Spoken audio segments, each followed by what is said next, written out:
Our readings this morning come from those who lived during the Revolution.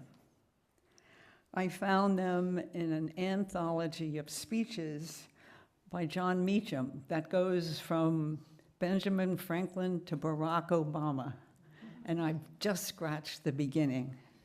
And so to read for us today is Renee Castle as Abigail Adams and Glenn Jacob as Thomas Paine.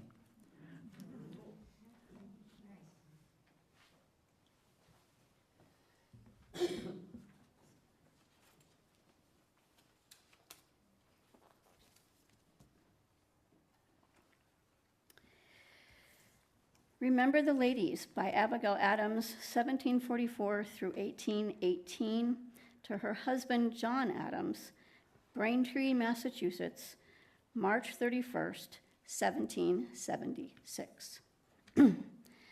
I long to hear that you have declared an interdependency by the way in the new code of laws, which I suppose it will be necessary for you to make. I desire you would remember the ladies and be more generous and favorable to them than your ancestors. Do not put such unlimited power into the hands of the husbands. Remember, all men would be tyrants if they could. If particular care and attention is not paid to the ladies, we are determined to foment a rebellion and will not hold ourselves bound by any laws in which we have no voice or representation. That your sex are naturally tyrannical is a truth so thoroughly established as to admit to no dispute. But such of you as wish to be happy willingly give up the harsh title of master for the more tender and endearing one of friend. Why then not put it out of the power of the vicious and the lawless to use us with cruelty and indignity with impunity? Men of sense in all ages abhor those customs which treat us only as the vassals of your sex. Regard us then as beings placed by providence under your protection, an imitation of the supreme being. Make use of that power only for your happiness.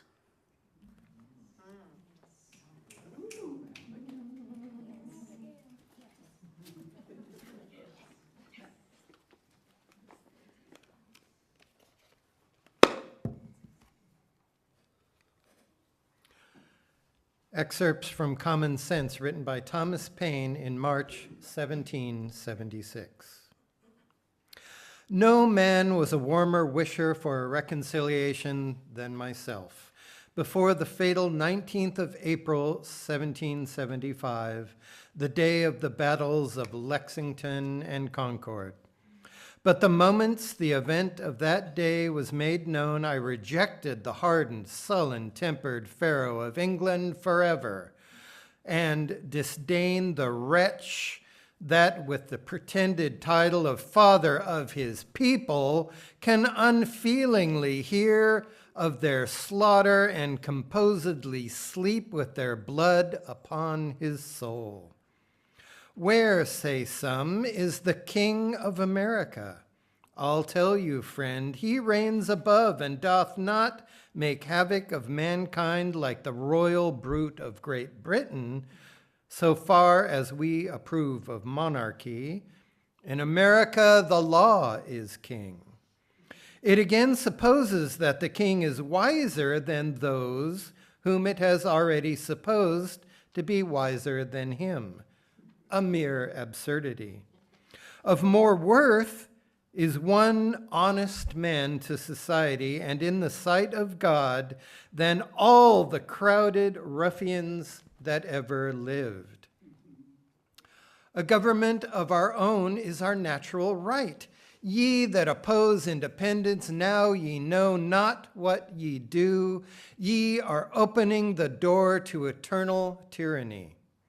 There are thousands and tens of thousands who would think it glorious to expel from the continent that barbarous and hellish power which hath stirred up the Indians and the Negroes to destroy us. O ye that love mankind, ye that dare oppose not only the tyranny, but the tyrant stands forth. Every spot of the old world is overrun with oppression. Freedom hath been around the globe. Asia and Africa have long expelled her. Europe regards her like a stranger, and England hath given her warning to depart. I receive the fugitive and prepare in time an asylum for mankind. The sun never shined on a cause of greater worth. 'Tis not the affair of a city, a country, a province, or a kingdom, but of a continent, of at least 1/8 part of the habitable globe. Resolution is our inherent character, and courage hath never yet forsaken us. Why is it that we hesitate? From Britain we can expect nothing but ruin. To conclude, however strange it may appear to some, many strong and striking reasons may be given to show that nothing will settle our affairs so expeditiously as an open and determined declaration of independence. Independence is the only bond that can tie and keep us together. It's just common sense.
How many of you, when you were in school, were the first person to raise your hand when the teacher posed a question?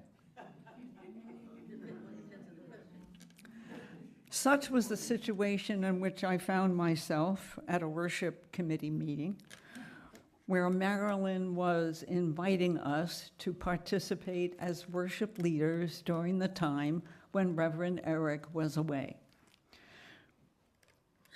There was this 10-second, maybe 15-second silence, and I raised my hand, I'll do it. And then I started to get ready, and I said, what have you done? This isn't a 3-hour class or a webinar or a whole workshop.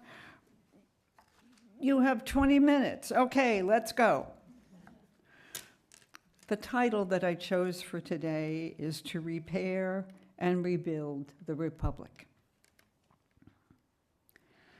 Thomas Paine's words in December of 1774 speak to us today. These are the times that try men's souls.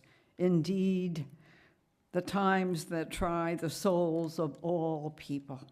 They speak to us today, such as the time in which we find ourselves in 2026. This is no ordinary July 4th. It's our 250th anniversary, and we're living in unprecedented times. How many times have you said that word in the last 18 months? It feels like whack-a-mole. norms that we thought were a part of our common morality, the role of government, the role of the president, the separation of powers, elected officials acting on our behalf, have by some been shattered and turned upside down. The immorality, cruelty, corruption is on a scale never seen before in this republic, to say nothing about the United States Supreme Court decisions this week and in the past year. Our fragile republic is once again in conflict, a supposed divided country. However, when I read Thursday's Chronicle Open Forum, I took another perspective. In like 30-point pitch, right across the top of the page was, "Stop Trump from stealing our 250th. Living Americans share this belief with our founding fathers, no kings." Now, history was my favorite subject in school, whether that was in grammar school all the way through graduate school. I loved looking under things and the reasons for or against and what path I might take, both as a nurse and as a professional. In 1948, I got my first bicycle, and it was old, but that's okay, a little sandpaper here and there, and some paint, red, white, and blue. You might say, well, why red, white, and blue? Because the Freedom Train was coming to Staten Island. Those of you who are old enough remember that this Freedom Train went from Washington to California and carried our three founding documents: the Declaration of Independence, the Constitution, and the Bill of Rights. I don't think I really understood or realized the power of those documents until I got to getting ready for today. So, let's begin. Journey with me this morning. Let's try to imagine the colonies in the 13 years preceding the writing and signing of the Declaration of Independence. What led them to that document, and what was their urgency? Second, let's recognize that in and of itself, this was a revolution, a revolutionary idea that never before had been tried. It's an experiment. It's incomplete. So let's look at some of those key phrases. Particularly, how has the concept of freedom changed or evolved over time? Finally, let's look at our own journey as a spiritual community to right the injustices that we see in the world, as well as what other people are doing, and perhaps what suggestions do we gain from the writings of many learned people about suggestions for us to go forward. I realized as I started this study that the civics lessons that I learned when I was 12 is a lot different than what I have learned today. So where could I turn to get the real story? Well, the world of literature, music, and even the TV documentary. Have any of you ever seen the 1972 musical 1776? It is an amazing depiction of the writing of the document. Or maybe you've read the Outlander series, the books published in 1991, or changed so much in the TV series that you say, is that the book I read? Or Ken Burns' documentary. Here's one that really struck me. Lucy Wolseley's 1776, from the perspective of the British on PBS, and she called it The Messy Divorce. Or more recently, Tom Hanks' documentary, The American Experiment. So in the 13 years 1761 to 1774. Something was written called the Writs of Assistance, searching homes and merchants without their consent to see if people were purchasing things other than those produced in Britain. Taxation without representation, said James Otis, is tyranny. So they taxed everything: sugar, molasses, wine, lumber, iron. They could only use British currency, even taxing paper, including playing cards. They went on to tax paint, oil, glass, and tea. Protests led to the rescinding of many, and so the whole Boston Tea Party is no secret. That is one thing that we learned. But tea, that was the last straw.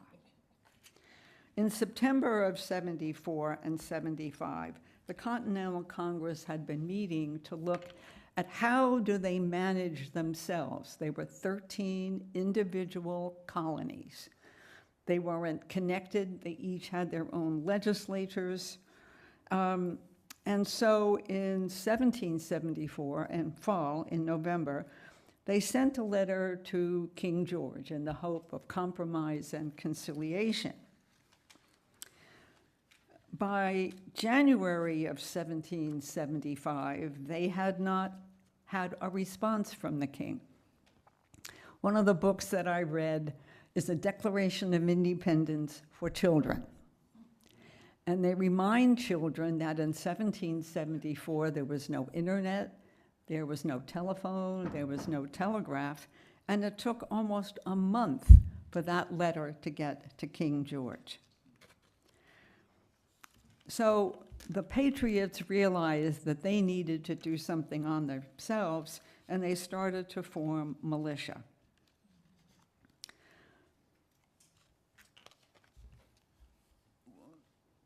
We've heard the story of Lexington and Concord, one of by land and two of by sea, and how one bunch of spies said, the guns and the ammunition are in Concord, and the other spy that says, they're coming by sea. And if you've ever gone to Boston and visited North Church, you can see the church and you can go up to the steeple to see where Paul Revere made his shout out. So at this point, there was no going back. That shot had started a war. Here we were, 13 colonies, starting a war. No one had declared. There was no army. There was no organized way to put them together. They didn't even have a general. And the general that they chose was George Washington, who had been a general in the British Army, had retired and left. And his military experience wasn't exactly stellar. But there was nobody else, so here we go. As I listened, particularly in the musical 1772, if you've ever lived on the East Coast in summer, it's hot. It's humid. And these guys weren't walking around in cutoffs and T-shirts. They were wearing woolen coats, they were wearing silk stockings, and they even talked about the horrible horseflies that were coming inside the building. And they wrote, in 2 weeks, the document that we have, the document that we distributed today. And Patrick, would you bring the slide up, please? I realize that the print is small. We're not going to read it today, except I will read excerpts. With my limited computer skills, I could not convert something that I downloaded from the Constitution Center, and we couldn't get it to the Zoomy, so we will make every effort to rectify that, but I will be reading key points as we move forward today. MS Now had a 2-hour program on Friday where Rachel Maddow and Jen Psaki and Ali Velshi reminded us of where we were and what we were celebrating. And Rachel Maddow reminded us that NPR on every July 4th would read the Declaration of Independence. So she started to read some of the grievances that the people had toward their king. Taxation without representation, violating laws, etc. And I kid you not, she and her production staff found text and tweets on social media thinking that those words were related to the 45th President of the United States, Donald Trump. Fascinating to me. And so when I listened to Tom Hanks' show, John Meacham, noted historian, commented that there were 5 people who were considered the drafting committee. He asked, have any of you ever been involved with writing a mission statement or a change in our bylaws, anything? And he said, so they got together to write a mission statement. But could you picture them being on Zoom and doing this? So the first draft was approximately 1,800 words. I know, it went through 84 drafts, and the final was 1,336 words.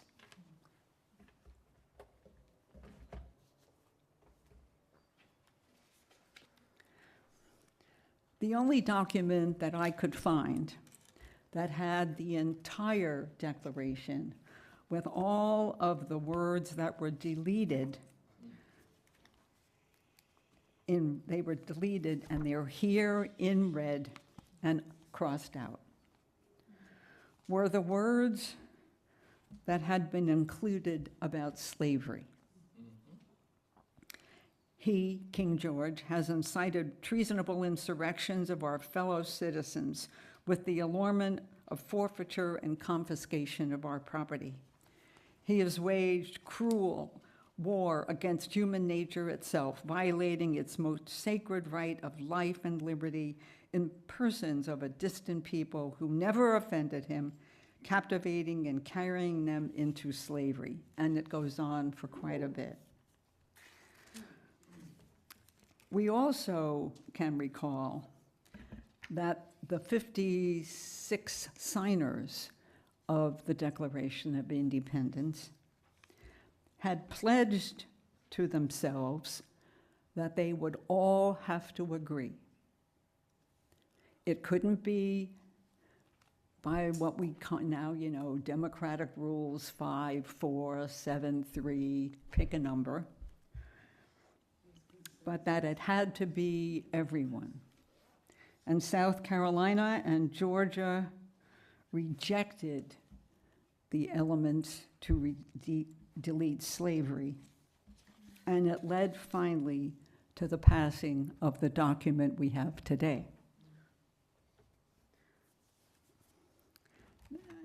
Now, perhaps our delay at the beginning of our service was helpful in that maybe you had a chance to take a look at the Declaration.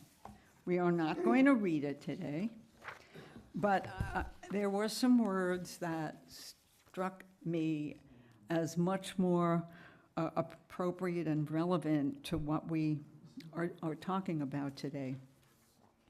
And one of the books that we have in our library that I could easily go to is something by Walter Isaacson called The Greatest Sentence Ever Written. It's not the preamble.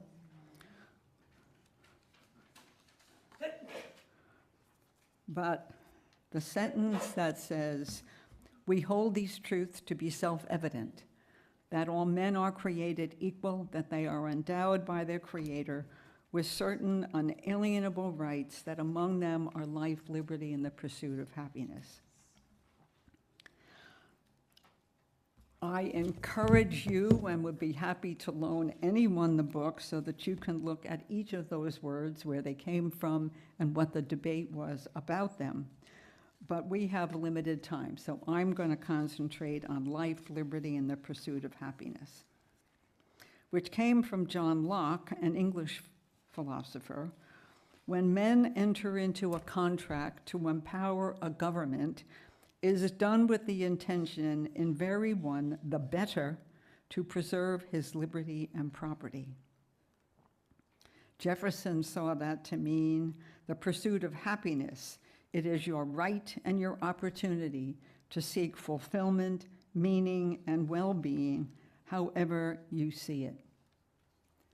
We know that that continues to be a struggle today. And yet we attempt to find our commons, our common ground, and the American dream. Interestingly enough, for me, was not just that sentence, but the final sentence in the Declaration. And for the support of this declaration, with a firm reliance on the protection of divine providence, we mutually pledge to each other our lives, our futures, our fortunes, and our sacred honor. Our lives, our fortunes, and our sacred honor. Now, so what then was it about? And I say it was about freedom, but it seems to be an elusive term these days. There have been some extraordinary books written at the end of 2025 and 2026, some of which I could get to, and others that I look forward to reading. One is by Ben Rhodes, who was a speechwriter for Obama, and it's called All We Say, and it's the battle for American identity, and it's a history of 15 speeches in our country that have served to inspire and educate. And they go from Benjamin Franklin to Donald Trump. But having grown up as Franklin Delano Roosevelt as my first president, and coming from a coal miner family where there were at least 3 different pictures in every home: Franklin Delano Roosevelt, John L. Lewis, the Coal Miners Union, and if you were Roman Catholic, the Pope. So FDR, in his State of the Union address in January 6, 1941, talked about the unprecedented time in which we found ourselves, where our neighbors across the pond were threatened by a despot. He went on to account for how we looked at that time, but named for him what were 4 essential human freedoms: freedom of speech and expression, freedom of worship, freedom from want, and freedom from fear.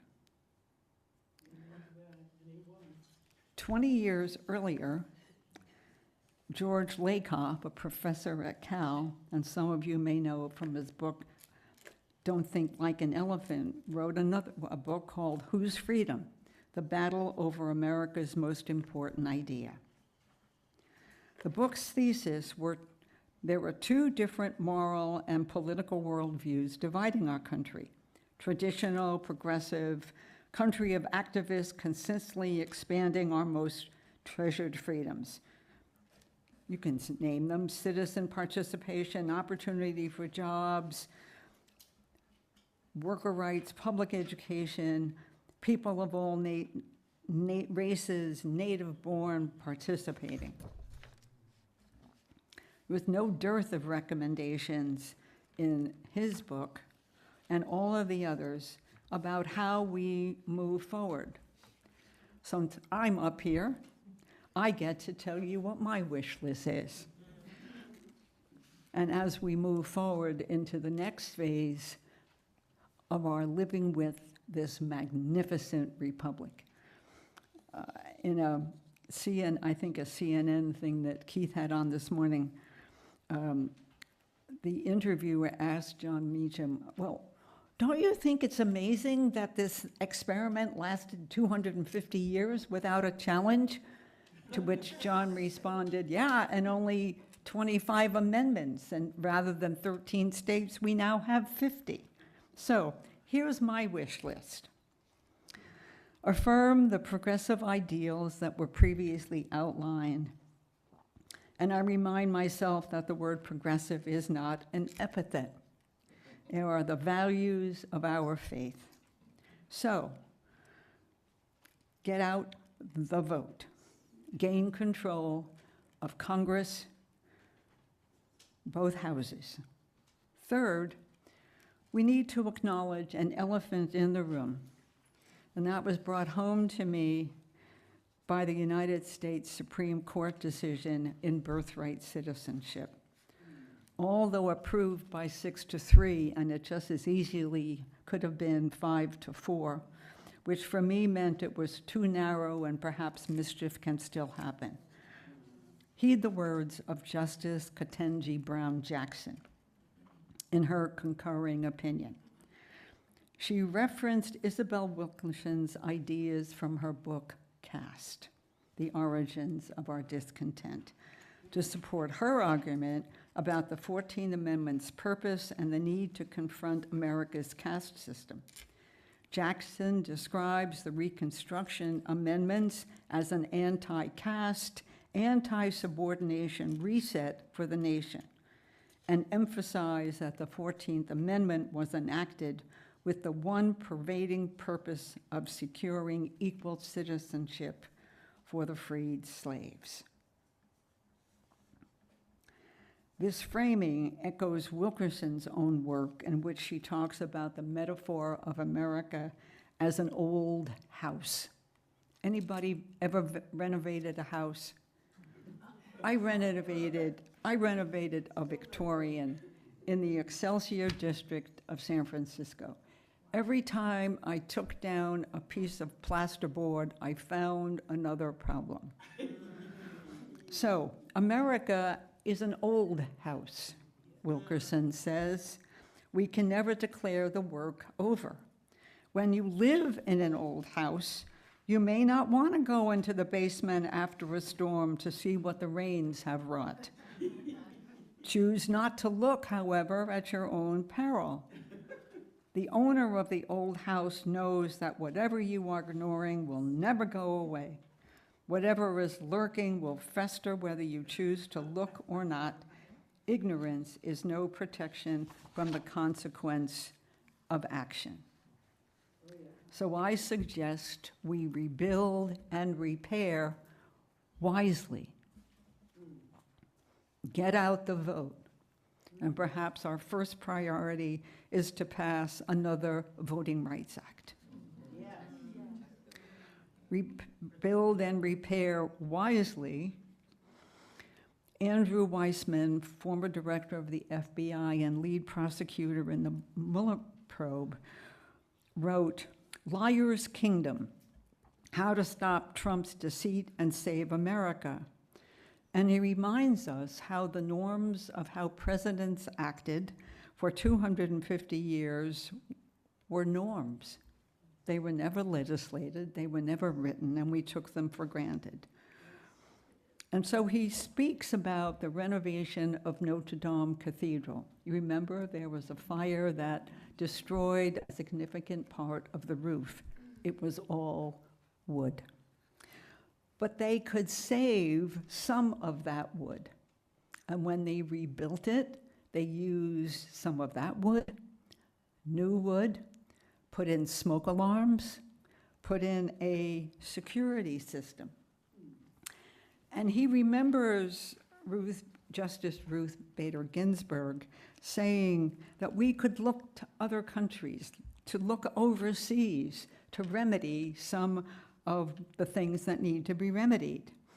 And so he outlines in detail what Brazil, Germany, and France have done about lying, about corruption, and flaunting the law. Rebuild and repair wisely. Finally, Supreme Court reform. What have people been talking about?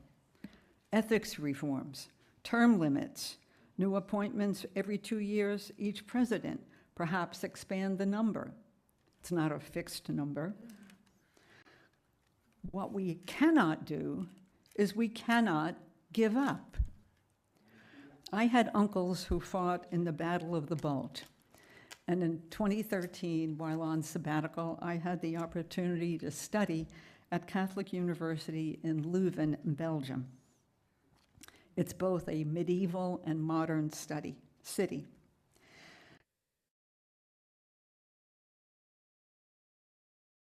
During that brittle battle of the Bulge.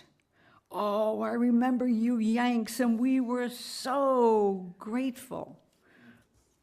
Keith recounted a story of captured German officers from that battle and said they just wouldn't give up. And if you've ever seen the Winston Churchill movie with Gary Oldman, he's being urged to look at conciliation with Germany. And he decides that he's going to go to the underground and just ride with the people and ask them, what do they think? Do you think we should give in to Hitler? And everybody said, no, no matter where he asked that question. So it reminds us that we the people, have power. We've seen it in Minneapolis. We've seen it all across the country. But let's remind us too, and take pride in, but not sit on our laurels, that within our congregation, a protest that started against banks' investment in oil has turned into the Peace Corner. Advocacy to close jails, for justice in jails, for justice for the Jurastack happened here. Protests on a grand scale, Eden indivisible, started here. So in conclusion, I want to quote something from the Reverend Ralph Warnock, senator from Georgia, from his book, The Crooked Made Straight, Reflections on the Moral Meaning of America. Some of you may know that he is also the pastor of the Ebenezer Baptist Church that was once the pulpit of Martin Luther King. At the end of the book, he notes how in the Maasai culture of southern Kenya and northern Tanzania and in some parts of Ethiopia, the warriors greet one another with a phrase. How are the children? He doesn't ask, how are your children? He asks rather about the well-being of all children, the next generation and those to come. So for whom is this work? It's for children all over the world and for our children. Nyela and Maria, Chiara and Joseph, Leah and Otto, Ramona, Isabel and Soren, Remy, Charlotte and Benji, Christopher and Brooke, Jackson and Michael, Mason and Wesley, and for all those who we cannot name or do not name because we do not know. I was so moved, as you may have been, when you may have watched the opening of Obama's presidential center. And in an interview with some of his speechwriters, they talked about what they wanted him to choose as the theme for his 2008 presidential bid. And they said, you need to say, yes,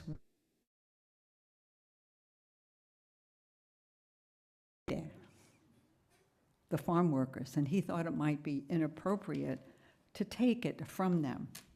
But finally, he said yes. And so on the wall of the presidential centers is the word, yes, we can.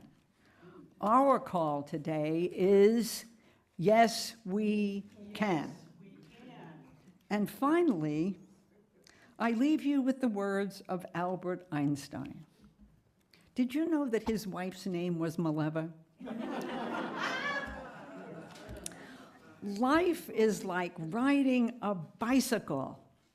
To keep your balance, you need to keep moving. So yes, we can. Yes, we can. And keep moving.